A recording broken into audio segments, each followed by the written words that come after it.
থেকে আরও একটি রান্নার ভিডিও দেখার জন্য সবাইকে স্বাগতম। শোল মাছ তো সবাই রান্না করে, কিন্তু আজকে আমি দেখাবো একদম ভিন্ন স্বাদের শোল মাছের রেসিপি।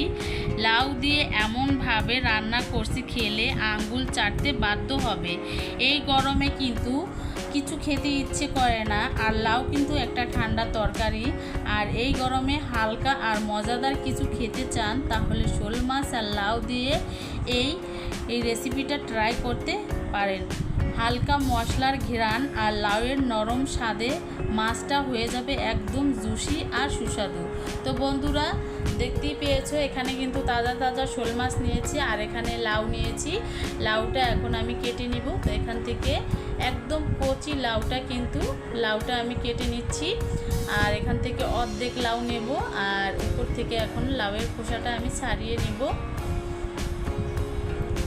তো লাউয়ের খোসাটা কিন্তু আমি ফেলবো না, লাউয়ের খোসা দিয়েও তোমাদের সাথে একটা রেসিপি শেয়ার করব। তার জন্য কিন্তু আমি লাউয়ের খোসাগুলো কিন্তু সুন্দর করে কেটে নিচ্ছি, একটু ডাবিয়ে ডাবিয়ে কাটছি, যাতে একটা রেসিপি তৈরি করা যায়। তো আগে আমি লাউয়ের খোসা ছাড়িয়ে নিচ্ছি, তারপরে লাউগুলো সুন্দর করে ছোট ছোট টুকরো করে কেটে নিব। লাউটা কিন্তু মাশাআল্লাহ একদম কচি ছিল, আর কচি লাউ কিন্তু একদম মিষ্টি হয়, খেতে খুবই মজাদার হয়। আর এই গরমে কিন্তু এই লাউর তরকারি খেতে খুবই ভালো লাগে, ঠান্ডা তরকারি। গরমের দিনে একদম পারফেক্ট একটা তরকারি।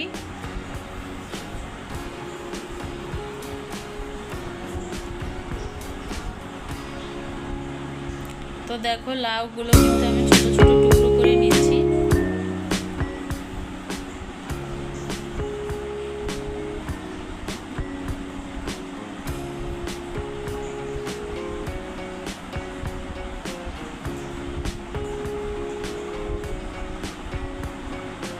তো দেখো লাউগুলো কিন্তু আমার কাটা হয়ে গেছে। এই পর্যায়ে চলে যাব চুলায় রান্না করার জন্য। আর এখানে শোল মাছ নিয়েছি, ছোট ছোট টুকরো করে কেটে নিয়েছি। তো দেখো মাছগুলো কিন্তু ভালোভাবে ধুয়ে পরিষ্কার করে নিলাম। এখন আমি মাছগুলো লবণ হলুদ দিয়ে মাখিয়ে নিব।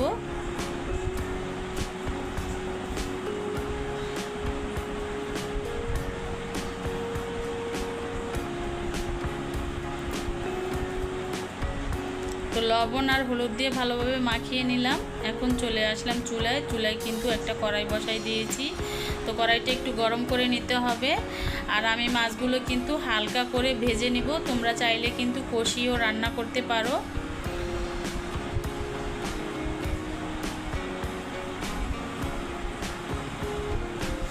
তো এক এক করে মাছের টুকরাগুলো তেলের মধ্যে দিয়ে দিলাম।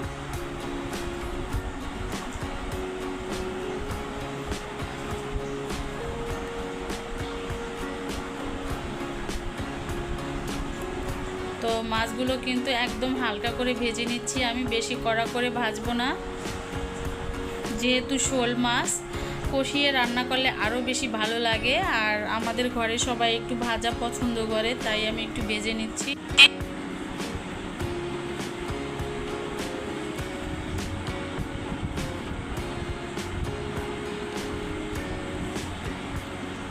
তো দেখো এই পাশটা কিন্তু হালকা করে ভাজা হয়ে গিয়েছে। এই পর্যায়ে মাছগুলো একটা একটা করে উল্টিয়ে দিব।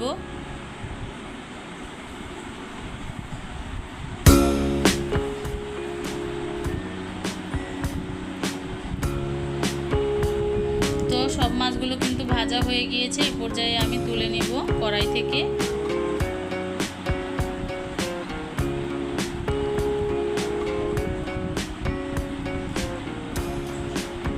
তো এখন দিয়ে দিব বড় সাইজের একটা পেঁয়াজ কুচি।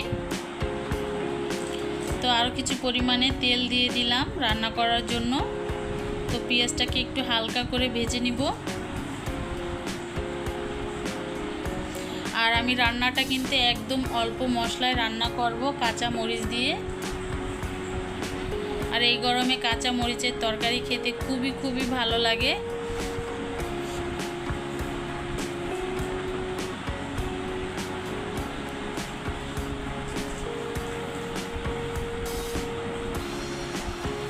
তো দেখো পেঁয়াজটা কিন্তু ভেজে নিলাম হালকা করে।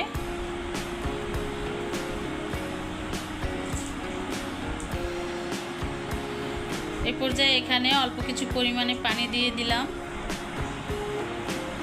তারপরে এখানে দিয়ে দিব বাটা মশলা,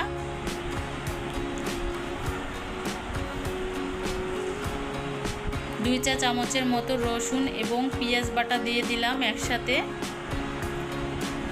আর এখানে দিয়ে দিলাম 1 চা চামচের থেকেও বেশি জিরা বাটা। এই রান্নাটার স্বাদ বাড়িয়ে দেবে এই জিরা বাটায়, আর খুবই সুন্দর একটা ফ্লেভার বের হবে। আর বাটা মশলা কিন্তু অনেক মজাদার হয় তরকারি খেতে, আর বাটা মশলা দিয়ে তরকারি রান্না করলে খুবই লোভনীয় হয়।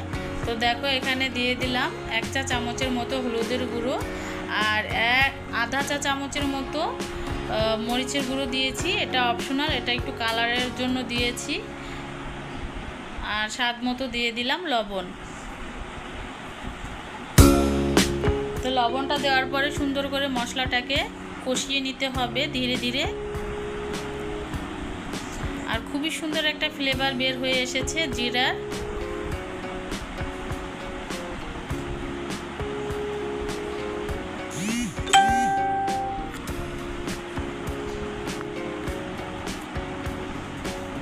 তো দেখো ধীরে ধীরে কিন্তু মশলাটা কষিয়ে নিচ্ছি।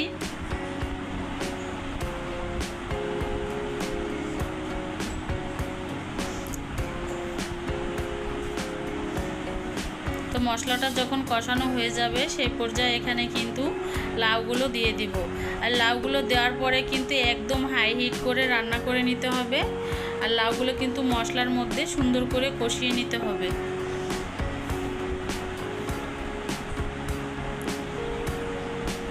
তো নেড়ে চেড়ে মশলার মধ্যে লাউগুলো মিক্স করে নিব।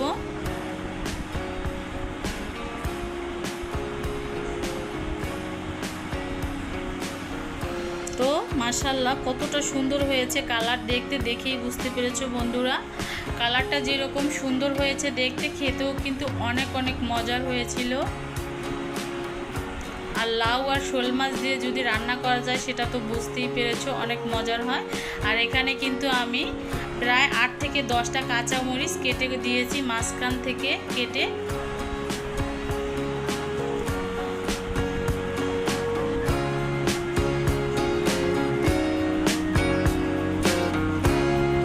এই রান্নাটা এমন গরমে খেলে একদম ঠান্ডা অনুভূতি দেয়।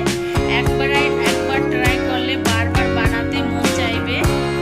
আর এই লাউর তরকারি কিন্তু একদম ঠান্ডা তরকারি, আর ঠান্ডা হলে কিন্তু গরম ভাতের সাথে, ঠান্ডা ভাতের সাথে সব কিছু সাথেই কিন্তু খুবই ভালো লাগে।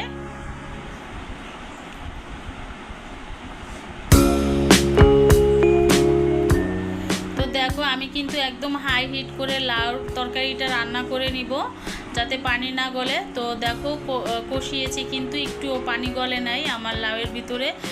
রান্না করে নিলাম একদম হাই হিট করে কষিয়ে।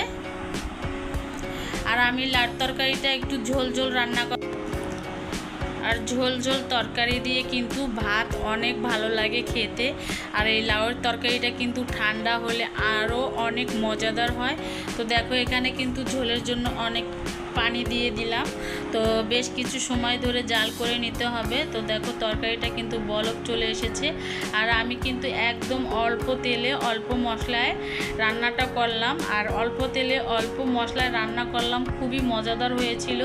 তো এই পর্যায়ে আমি কিন্তু যে মাছগুলো ভেজে রেখেছিলাম সেগুলো দিয়ে আরও 3 থেকে 4 মিনিটের মতো ধরে জাল করে নিব।